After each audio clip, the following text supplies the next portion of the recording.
Let's get the camera on. Welcome back to the Racing TV studio. As you can tell from my giggling, Robert Cowell has joined me in the studio. Robert, you look very smart, first of all, which I know is an important thing for a man of your stature. So, first of all, how are you feeling? How are things going?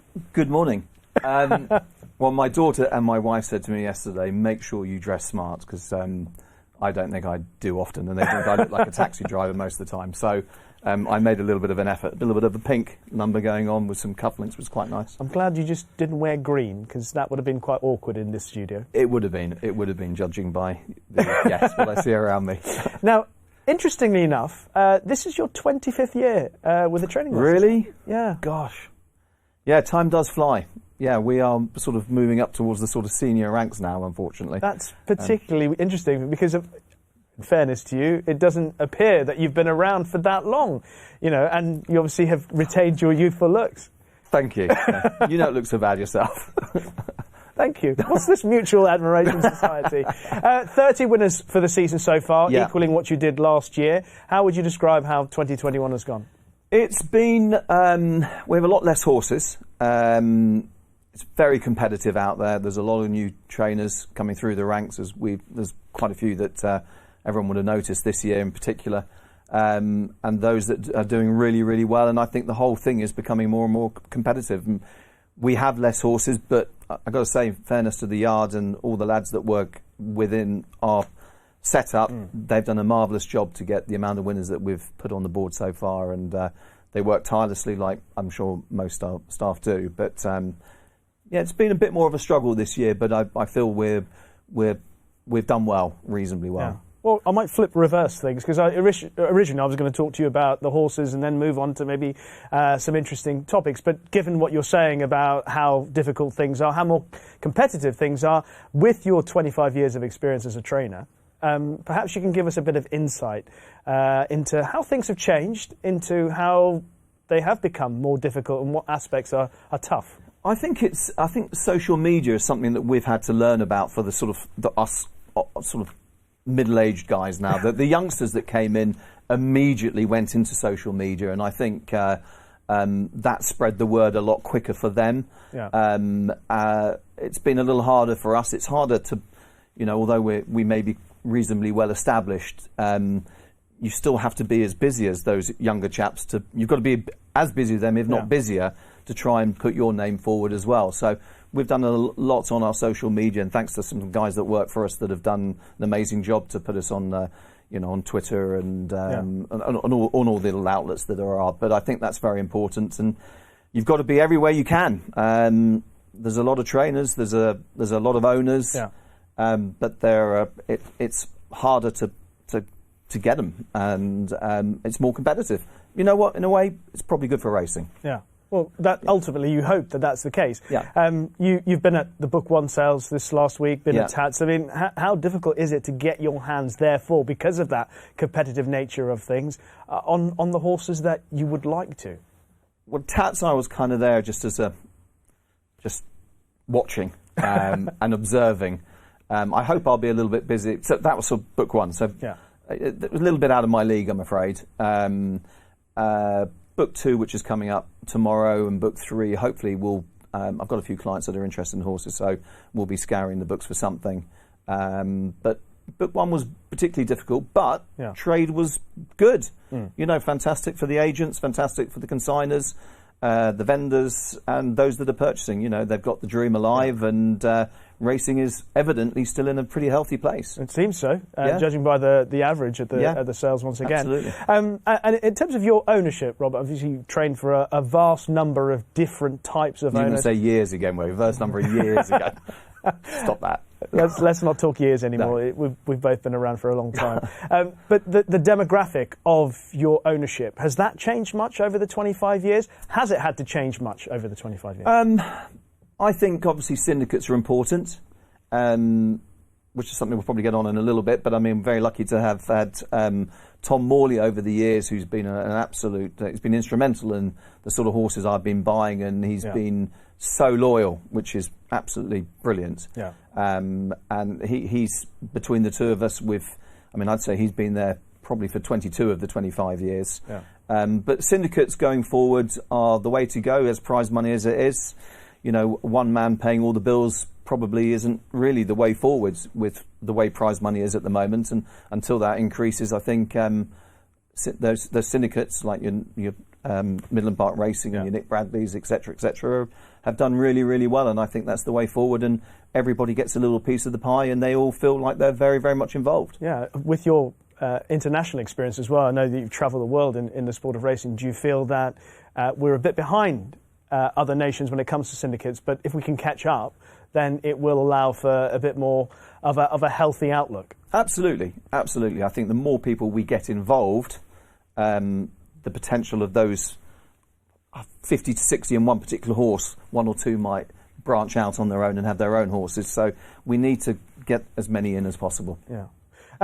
Obviously, there are a number of issues that we could talk about that affect people in racing that are quite serious issues that need to be addressed. What are the things that Robert Cowell, if he could wave a magic wand and make things better immediately, what are the things that, having all that experience, what would you want to change?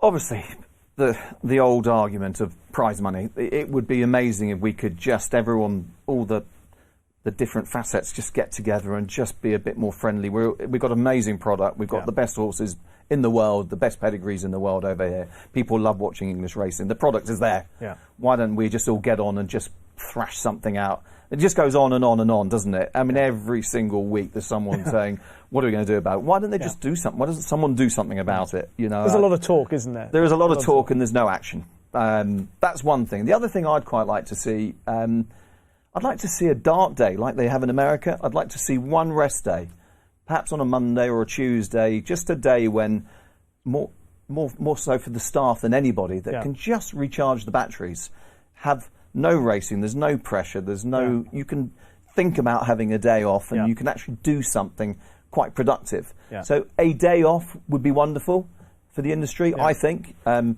Be superb for the staff because they work so hard through, I mean, there's no days off at all. I mean, they work 7 days a week. Of course, we have weekends and we're given afternoons off and this and that, but I'd just like to see a day where there's no racing, in my opinion, and that will probably, the fixture list. I was going to say, that would work in tandem with the fixture list. With the fixture list, there'll be a little less racing, probably a little bit better prize money, and I just think that would work. It works in America, and I lived over there for quite a while, and I think people look forward to that. That trio of topics that you just brought up, they all link together. Of course, yeah. And if you could, do something about prize money, reduce the fixtures, therefore means more prize money, then have a day off. So if that's the case, and it's that simple, why doesn't it happen? Yeah. Who's going to do it, though? That's the thing.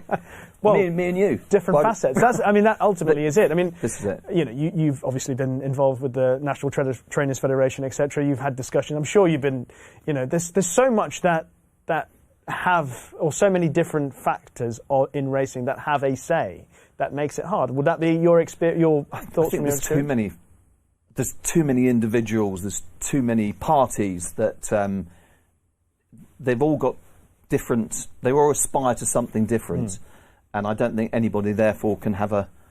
I don't know where the middle ground is. That's the trouble.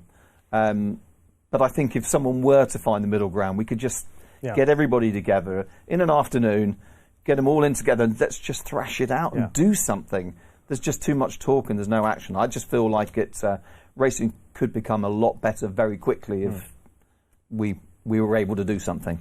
I'm not the one to do it, but I don't mind being in the room shouting out my little bit behind everyone's ear. Well, it's interesting to hear you talking about things that could be better, but what are the things that this country does in horse racing that are the things that make you proud? The breeding, superb. The studs around this is essentially where the horses come from. You know, the studs in Ireland and England are just absolutely wonderful. You go to the sales, the horses are immaculately turned out. The sales are very healthy. So if the sales are healthy, then we obviously have a very, very burgeoning business, don't we? We must all do, because everybody wants to buy horses. Everyone wants to be part of it. The racecourse, it's lovely. When you go racing and you get so many. You can get anybody wanting a £5 entry fee to someone paying, the top dollar for the restaurants at the top. And everyone has a lovely time. It's superb racing, especially in the summertime, and you can't get it. The atmosphere is just wonderful.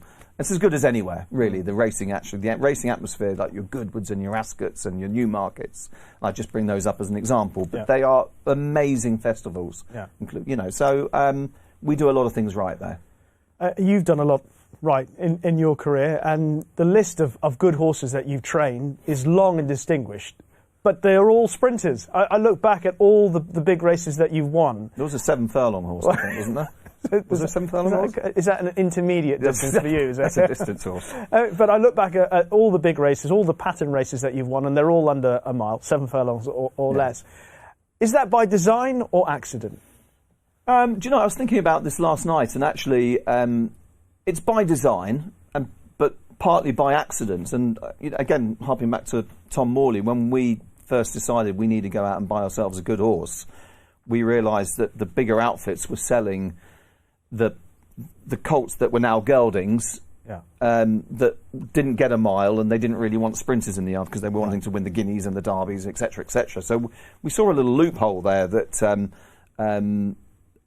we could afford, because I can't go and buy Galileo, I can't go and buy all these fashionable sires, and I won't win the derby and I won't win the guineas, but I've got a good chance of winning another Kingstand or a Nunthorpe or a high class flat race over in the sprint distances. So that was great for about 3 or 4 years, 5, 6 years maybe. But then everyone else got on the bandwagon a little bit. Obviously, Daniel Nichols was amazing at it before I was. Not that I was amazing; he was amazing. But everyone else saw that loophole that people were selling these horses. But now the bigger outfits realise that actually they're good Saturday horses for them as well, and they showcase their studs or colours or whatever. So then you can't now buy them. I mean, so it's become harder for you. Well, it's become much harder, and we can't buy them. And obviously, Dubai, people were buying horses to go to Dubai for the big festivals and the carnivals out there. So the big outfits weren't selling their nice horses, which kind of put me in a little bit of a different position. So, but we still look, but it's harder. It's harder to find the diamond. It is harder, but you have done it a number of times, so that the template's there for success. Before we talk about some of the horses, you mentioned your time in America. It's well documented, your friendship with Wes Ward. What are the secrets of training sprinters? What did you learn stateside that you think helps you with those sprinters? Do you know what? Oddly enough, in America, although we all trained on a track, the horses aren't galloped a lot. They are.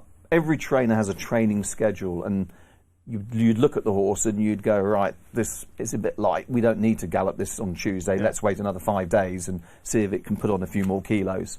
I found a lot of horses were turned out in pens. So there was a lot of individual style training rather than essentially the old-fashioned English way of, right, on Wednesday and Saturday we'll gallop the horses, because of course the owners could come and watch them. But in America it's just slightly different, because the owners never really went to the track. Right. So you didn't have to show your horse off to the owner at any given time. And I felt bringing what I brought back to England was just, we're very lucky and fortunate to have a lot of turnout paddocks and a lot of, our horses just get turned out all the time. But less galloping is essentially what I'm trying to say. And I think keeping horses, especially sprinters, just fresh.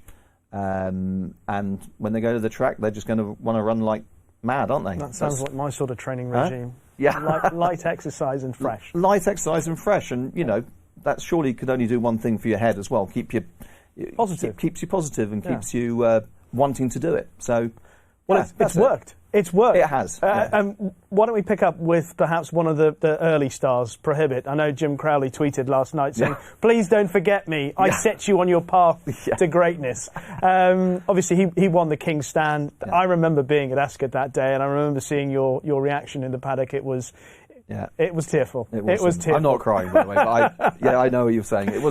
It was amazing. And we went there. I mean, he was a very good horse. But incredibly talented, but very quirky. So Jim rode him absolutely perfect that day, and managed to do.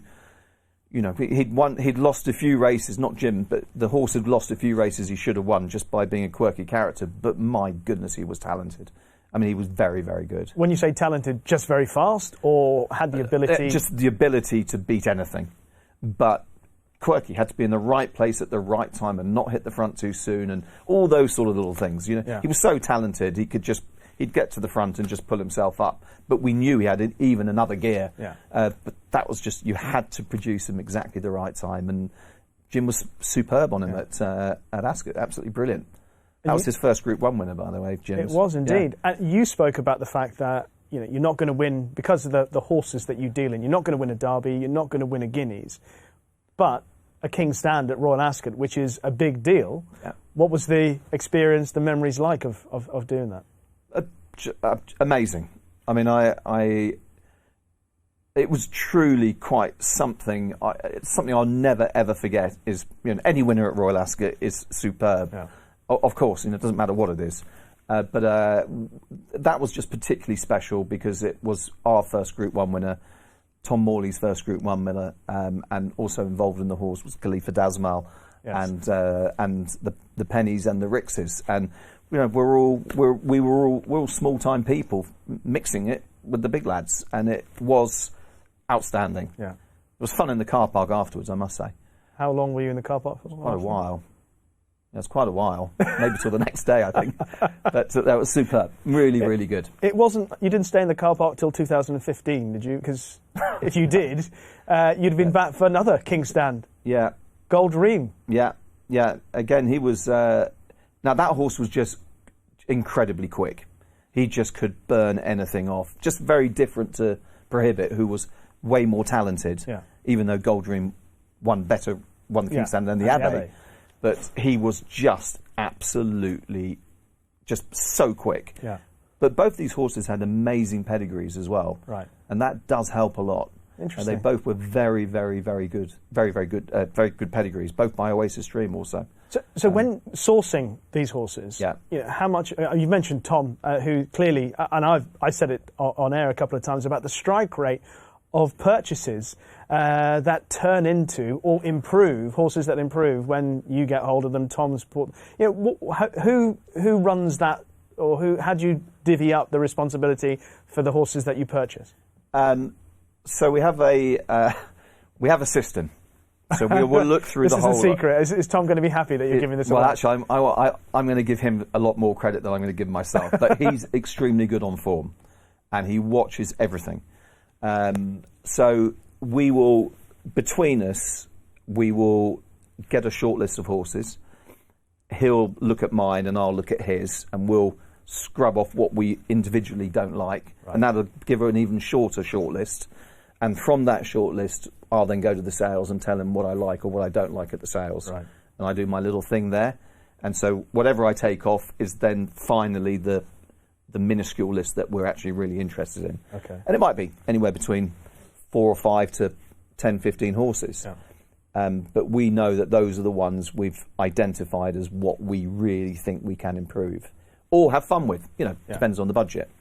And both Prohibit and Gold Dream came under that shortlist. So, yeah, we've been lucky. We've been really lucky in the past. Well, a deal of skill involved as well. But what was Gold Dream's success in King's Stand in 2015 like?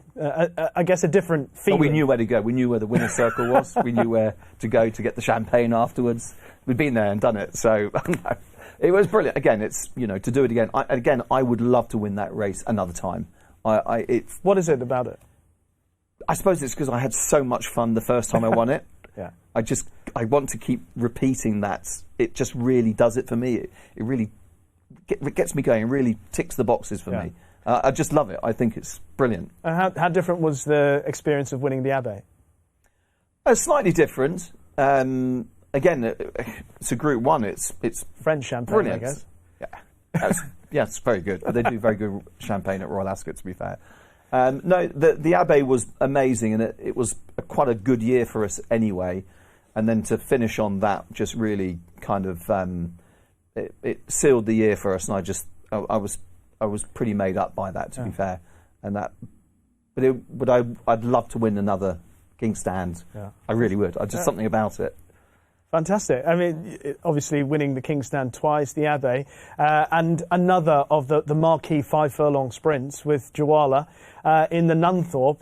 Again, another horse who improved enormously for you, and a horse that was clearly a top-class sprinter on a day. She was really good, and huge thanks to the Watsons for having bred her and sending her to me. And we had her right from the very start. So it kind of different in a way, because this filly had come to me as a yearling. Yeah. So we took her from where she was to what she ended up being. And at what point did you think, yes, this is going to be a Group 1 filly? I said how much she improved. I mean, where did you identify that this was where it was going? Again, she was very much like Gold Dream, just incredible speed. This was an amazing day. It was absolutely brilliant that day. That was superb. But where I knew, when we ran her in the... we ran her at Goodwood down the hill, and we got beaten by Sol. I think Sol Powell won the. We ran her at Doncaster the year before as a 3-year-old, and she finished behind Sol Powell, 4th or 5th or something. Not beaten far, 2 or 3 lengths. Yeah. And I thought to myself, as a 4-year-old moving forward to next year, with the strength that she'll develop into and what she will develop into, she could be a real force to be reckoned with. And that proved to be the case. And again, an amazing penny. Another way to stream, funny enough. But so I mean, Native Trail. Yeah. But she was very, very good, but a bit more like Gold Dream than Prohibit. Just raw talent, fast. Yeah. Just got on with it. And Steve Drango over a fantastic ride that day. It's wonderful watching you talking about these horses and about how much speed excites you, because clearly in a world where we've missed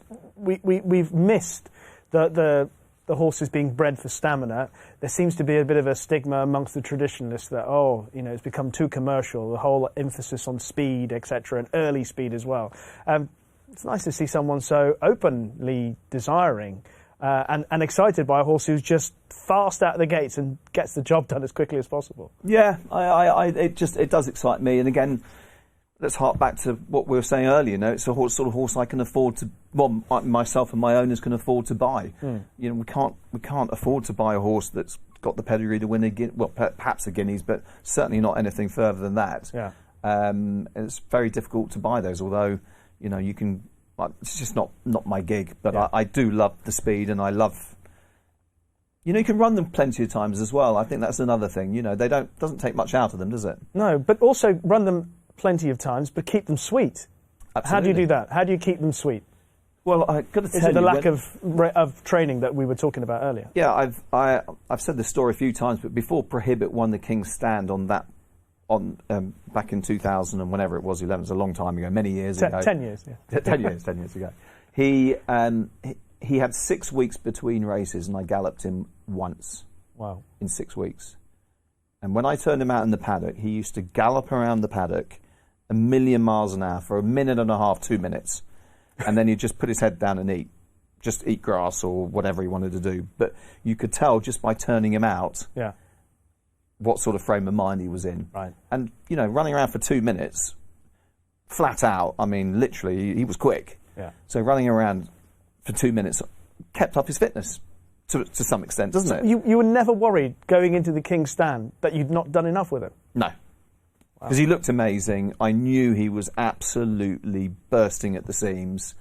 And we did give him a few canters. He wasn't not ridden, but he did one gallop. And that was it within that 6 weeks. Wow. Extraordinary. Yeah. How did you keep Kingsgate Native sweet for so long? He was a lovely horse, wasn't he? I mean, he really was an absolute dream of a horse to have, and so friendly. But my goodness, you sat on him in the morning. Everyone had to put a seatbelt on. I mean, he was just everyone's worst nightmare. Really? I mean, he could whip around. He could see something no one else could ever see, and he at the age of 10, I think he dropped. This was the Temple Stakes that he won for you in 2013. I think he came back, was it at the age of 11 he won at Nottingham? He won at Nottingham in a conditions race on at age 11. But this was satisfying, wasn't it? Oh, it was, yeah. He had an enormous appetite for racing. But because he was just... We could tell exactly how this horse was going to run by his demeanour in the morning. So if he jumped out and went for a little hat canter and started spooking and everything, which invariably he did, you knew you were on... In the next few days, if he had a race, you knew he would be on his A game. Absolutely. A brilliant horse, and what a career he had, starting as a 2-year-old, winning the Nunthorpe. The Nunthorpe. Yeah. So, absolutely superb. Yeah, he was a lovely horse to have. Who used to have the task of riding him in the morning, or did you share that around? I shared it around because not everyone liked it. You know, he was a really easy horse to ride. So cantering him or galloping was very easy, but staying on him was the hard bit. Obviously, he raced previously for John Best. Sir Michael Stoute? Correct. Yeah. And then came to you, Cheveley Park.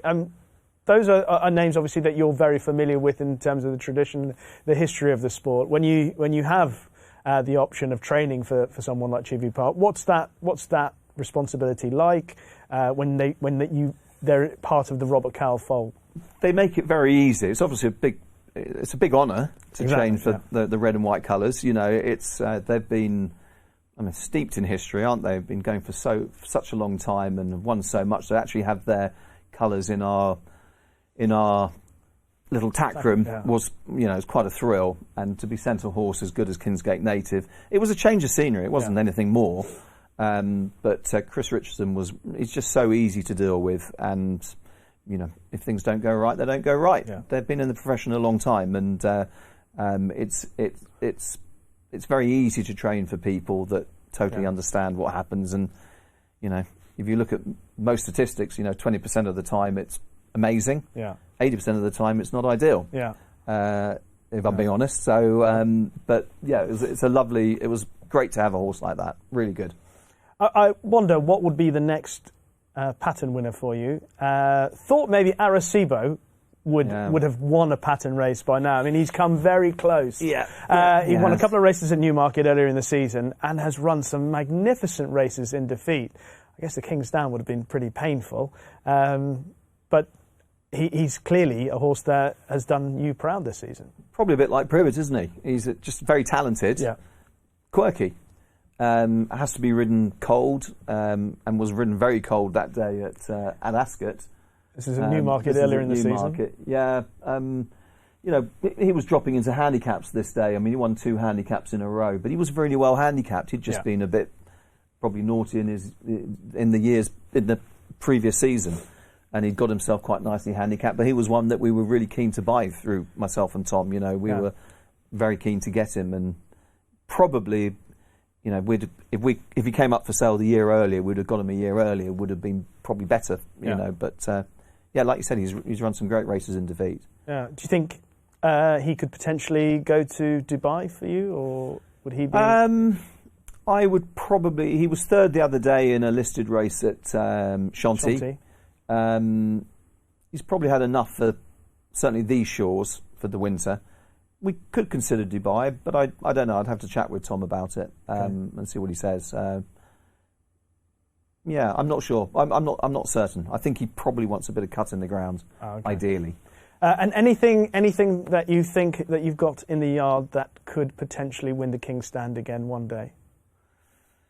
Well, there's a few coming through the ranks. There's one or two that you've mentioned. There's one horse that I wanted to ask you about because he made a striking debut.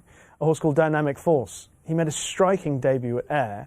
And I know you're normally reticent to be too bullish about a horse, but after the race you were, by Robert Cowell standards, really positive about this horse. Then he got beaten, I thought, through greenness on his second start. It was a head bobber.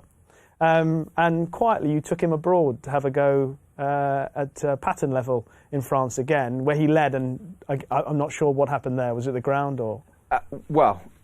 You're absolutely right. I think he's quite a nice horse, and he cost a few quid at the Breeze Up sale. So we knew there was an engine underneath the bonnet. Yeah. We know that was the easy debut, wasn't it? It was an amazing performance, but he didn't beat much, which we understand. At Ripon when he got beat, we were always worried that the track would be the thing that would beat him more than anything else. And it was the track. You know, he didn't handle the undulations at all. Yeah. But it was something we had to give a go. But we felt bullish enough about him to try him at pattern level, because he was in a couple over here, but we thought they were too tough. But he absolutely, he lost it in France. And literally an hour, 45 minutes before the race that went on beforehand, there were fillies in the race, and they were all paraded round in front of his stable, right, like literally in front of his stable. And he just got more and more worked out. And then when he eventually got, what can I say? So as soon as he got out his stable, he was just in a muck sweat and just doing too much. He basically lost his race before he even started. So line goes back through that, and we'll win a novice with him hopefully in the next 3 or 4 weeks, and then put him away for next year. But yeah, I think he's a nice horse. He's a big scopy horse as well. And one that I imagine, given your style, bit of time, next year might not even be his year. It might be 2 years down the line. Well, if you think about these King Stand winners that we've had in particular, they've been older horses, sort of 4 or 5 years old, if not 6. So whether we'll hold on to this horse as long as that, I don't know. But he certainly looks an exciting horse for the future. One more before we close it off. Clarendon House, now 4 from 6, is it? Yeah, he's very good. He's a really nice horse. He's finished for the year, but he is 4 from 6. He's very fast, a little bit, runs a little bit on his nerves, but I was really delighted with his last race, which he won up north at Musselburgh, and he just showed he didn't have to lead. He wasn't just one-dimensional, so he's starting to learn. But he looks a very exciting horse for next year, and he can only get better. Well, those are 2 names that we will definitely take note of, Clarendon House and Dynamic Force. Robert, the last thing, before we close this segment of the show off, we've spoken about British racing, but what has been the best thing for Robert Cowell in the 25 years... Not again. Why did you say that again? Because it's amazing. People won't believe it when they see your youthful looks on the television this morning. He's been training for 25 years. Yeah. What's been the best thing? I think it's all the contacts I've made. Made some great friends, some really good friends. I mean, so the training is one part of it, and yes, you meet some lovely people training, but going around the world and I've never been able to do that otherwise, but meeting all the people I've met through Dubai and Bahrain and Qatar and America and everywhere we've been, even just in France locally, I've met some fantastic people, some great friends, and we'll always be good friends with them. And we joke and laugh about a lot of things from all those years ago when I first started training. And it's wonderful to have had the opportunity to do that. Well, Robert, thank you very much for coming in. Well done on the last 25 years. And here's to another quarter of a century. Robert Cowell has been absolutely a fantastic guest. It's been wonderful looking down memory lane with him, but also looking ahead to a couple of horses he's got, Clarendon House and Dynamic Force, for the future. We'll take a break here on Luck on Sunday. Subscribe to Racing TV to be notified when more Luck on Sunday videos are appearing online. And don't forget to join me for the show every Sunday morning from 9 o'clock with the best guests.